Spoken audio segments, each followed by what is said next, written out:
সন্ত্রাসী নৈরাজ্য করে আসছে।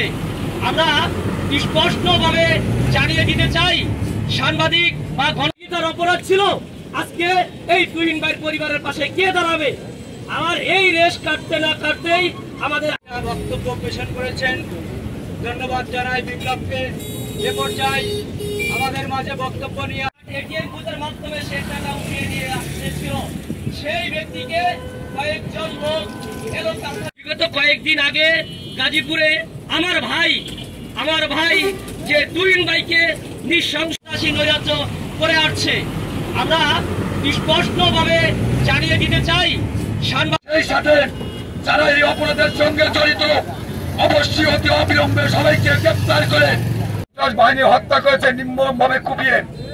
এই ঘটনার রেশ কাটতে না কাটতেই আমাদের আরেক সহকর্মী, আমাদের আশুলিয়া রিপোর্টার্স ক্লাবের পক্ষ থেকে আজকে আমরা সারা বাংলাদেশে যে সাংবাদিক নির্যাতন, হত্যা, গুম খুন হচ্ছে তার প্রতিবাদে মানববন্ধন করছি।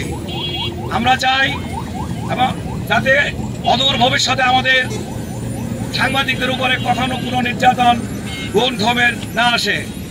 ডক্টর ইউনূস সাহেবকে আমরা বলবো, আপনি এর প্রতিকার করুন, এর বিচার করুন। যারা যে চাঁদাবাজদের ছবি তুলতে গেলেই আমাদের উপর গুম খুনের আসে।